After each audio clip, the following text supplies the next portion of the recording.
Oi oi, Roger Retro Gamer, how we doing? Hope you're all well. Back again. This is number 5 in my little mini series. Like the shirt, bit of Sonic, cheeky. Anyway, we're not here for Sonic. We're not even here for me. Number 4 was N64. I was quite a late adopter to the next console that I traded my N64 in for.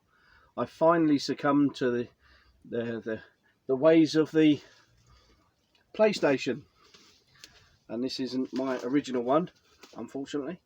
Although I had this one, I had the original audiophile version originally. I got that, must have been, it was probably around about 97. I had a lot going on that sort of time, and therefore gaming was sort of if you like, came second best for once. So yeah, 97, had a lot going on, so eventually got round to playing a lot of the PlayStation.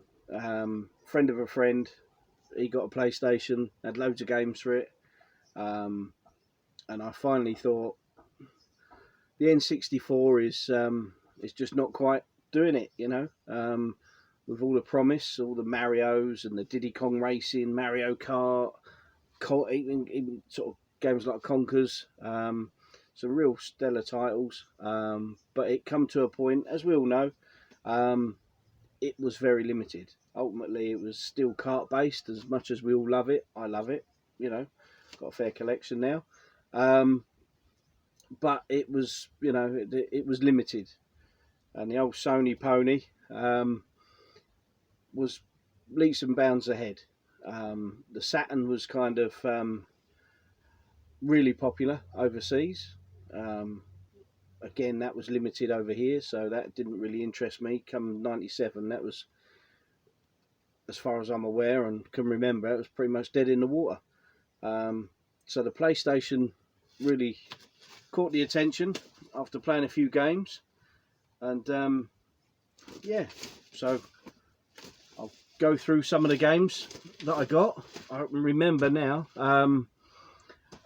pretty much most of the games I started picking up. I mean, it was back in the day I really started getting into it, collecting for it.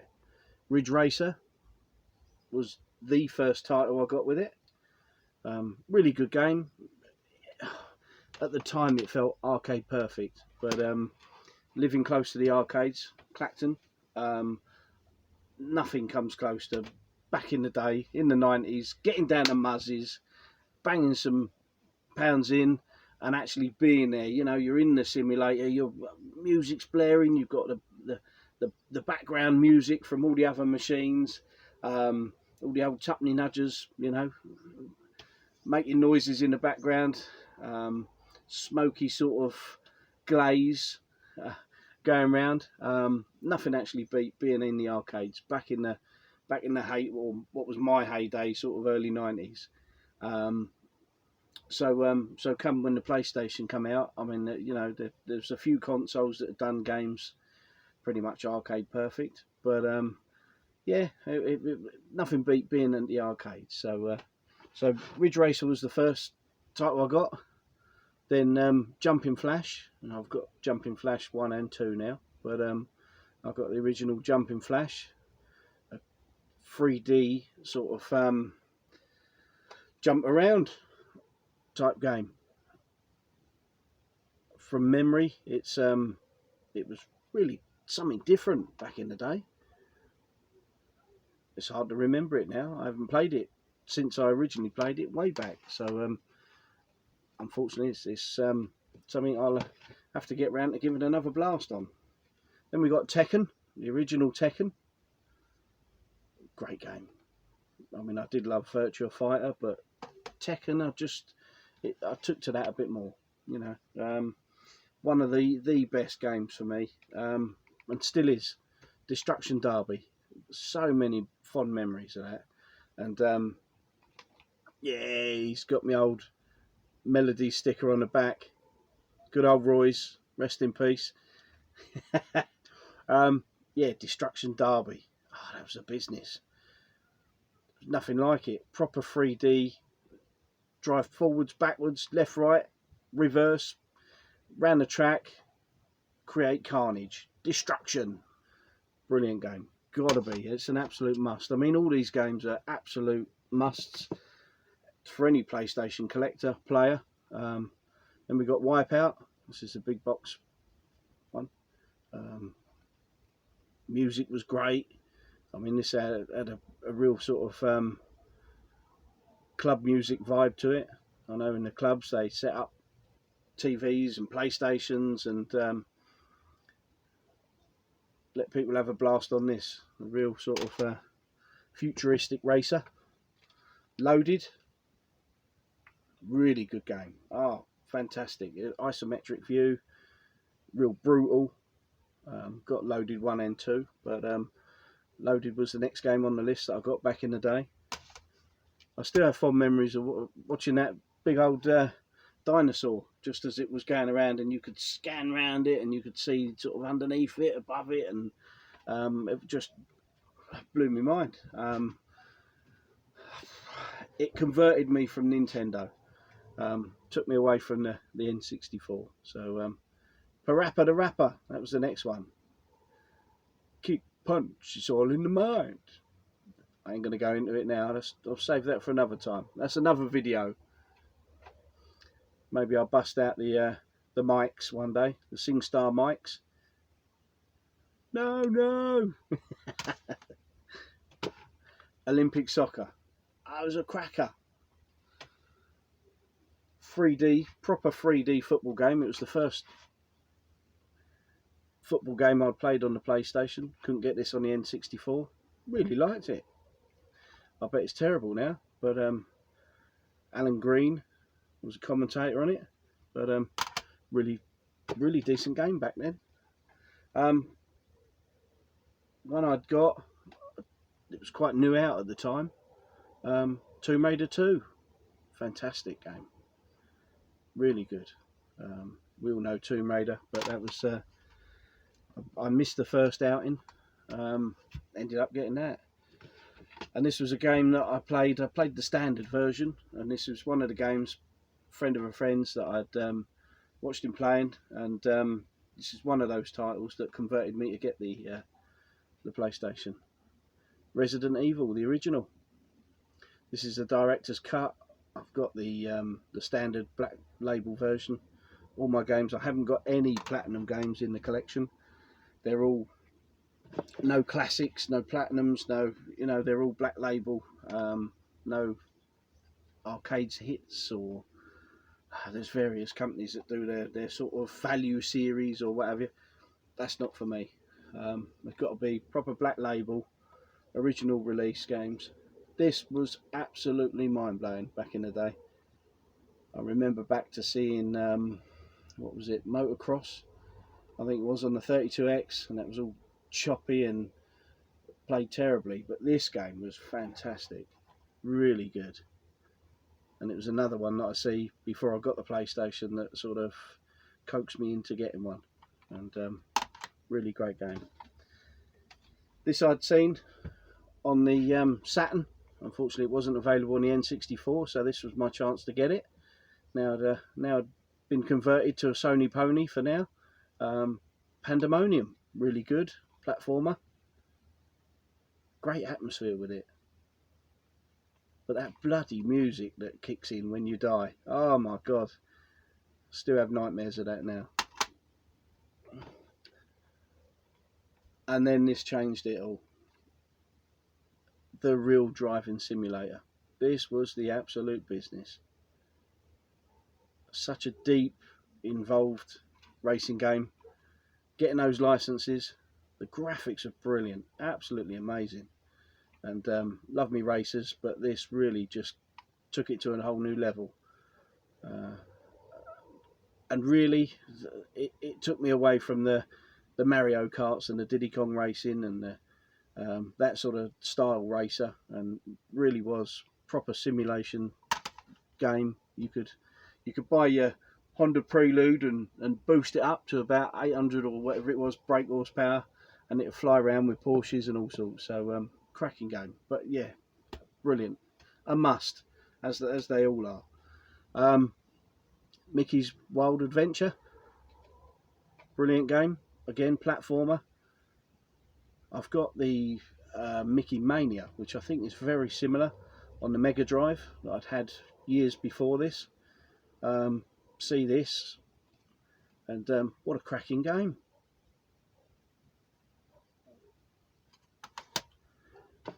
Again, this was alongside Gran Turismo. This was another cracker. It was great that you could absolutely mangle your car, make a right old mess, and it was like real life, like really being there, racing around the tracks. Stunning game. Toka touring cars. There's been so many games, touring cars, Toka, but I prefer the first and the second one, to be honest.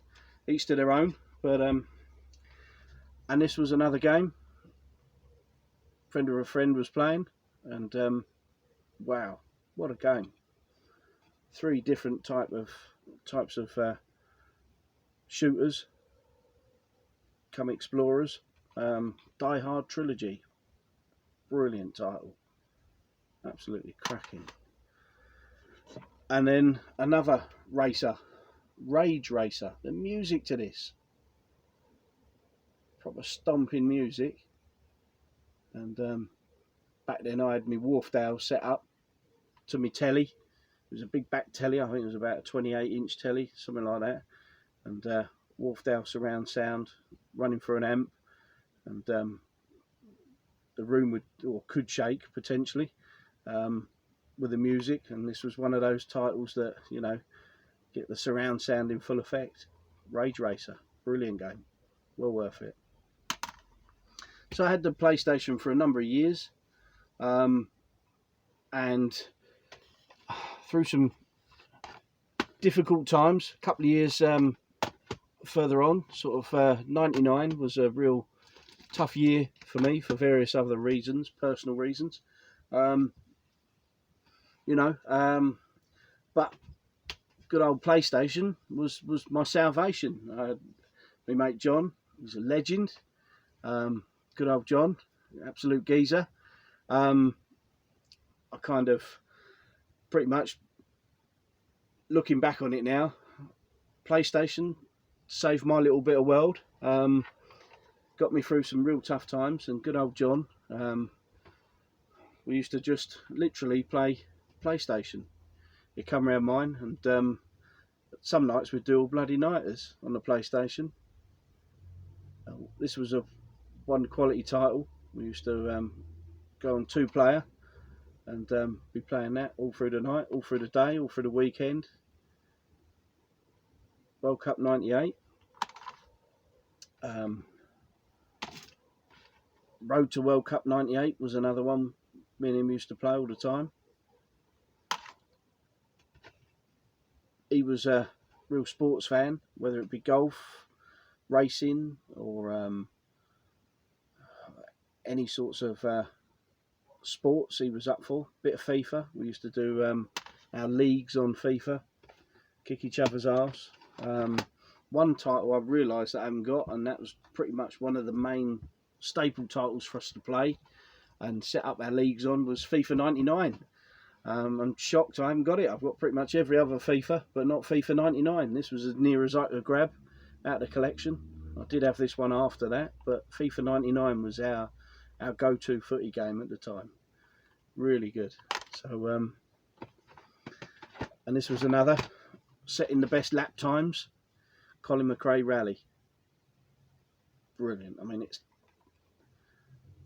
really was the pinnacle of rally games. It really was. And then moving on to this, Christ, we spent hours trying to perfect the licenses and perfect our times, then race against each other, and oh wow, I mean, you know, what can you say? Everyone's heard about Gran Turismo, and this is at the time the best racing game about. So deep, so involved, absolute cracker. And then when we could, Resident Evil 2. This is one of the only Resident Evil. I think I've completed Res Evil 3 back in the day as well. Didn't complete number 1, but this was something, oh my god, absolutely brilliant. I mean, I've got it now on an N64, but back in the day it was I got it on the PlayStation, and brilliant title, proper zombie fest, and I don't think it's been beaten since. I've got the remakes and on Xbox One, but for me the original is much better. I do like a remake, but it's nice to have the original, play through the original. And then pretty much the main game was this Formula 1 97. We spent absolute hours on it, you know, putting in the best times, doing the league, and yeah, me and good old John, absolute geezer. Need a case change on this one. But and another title we played was and I haven't got it in the collection. Shocked, NASCAR titles. NASCAR 99, I think, was the favourite. Often I remember us doing the league or the tournament. So you do, I don't know, 15 different circuits. Would be neck and neck. Who was the first and second in the championship, and then we clocked that we could whoever could or whoever was going to lose, bit of sour grapes, we'd flip the car around, go in reverse and wipe the other one out. So, you know, if we weren't going to win, nuts to it. Write the car off. So that was really good fun. I've got to get the NASCAR games. I know they're probably 10 a penny still, but for some reason I haven't got them yet, so I'll have to pick them up somewhere. Have another trip to Ali's in Southend, Leon Seaway, the Retro Hunter. I'm sure he's got some there. So anyway, so that was the PlayStation 1. Kept that for many a year. I mean, that got me through some tough times, as I say, personal tough times, and some good times, and yeah, seen me through it all. So then we moved on, and as most people did, quite predictable. Moved onwards and upwards to the next console. But before doing that, had the PlayStation 1 in the front room on the bigger telly, and these come out really good value, and got one of these for the bedroom, and got a really decent one, nice thick one now. That's just a sleeve that goes over the standard silver box, but the PS1, cracking little system. I did have one with a TV adapter all in a box, but I didn't have much nostalgia for that, and it was worth a few quid, so did a trade and helped a mate out because he was going for PlayStation 1 accessories and whatnot, so did a trade with a pal, helped him out for his collection. So that's long since gone, so I'm just left with a standard edition and standard PS1. So that'll do me. So yeah, really love the PlayStation 1, and when it come to looking for an upgrade, the obvious thing to go for was this new next gen Ultimate system coming out, that was going to be a DVD player as well, which was something quite new to us all. So we all looked at the 3D graphics that were going to be out on the new system, and they looked like real life compared to these sort of the polygons and the sharp edges and the quite often with a lot of PlayStation games, you'd be up near a wall in a platform game, and you'd be able to see through the wall. And sometimes, so that was not going to happen on this new system, the next gen. And yet you could still play all your PS1 games on it. So the day of release, you had over 1,000 games able to play on it, and obviously the new system was the PlayStation 2. So I'll hopefully you'll join me on talking through a few of the staple titles and a few of my additions and what I liked at the time for the next video, and that'll be about PlayStation 2, and then where that journey took me after the PlayStation 2. So while I'm on gas mark 9 up in this man cave roasting away, I hope you're all well, and till next time, thanks for watching. Take it easy. Goodbye.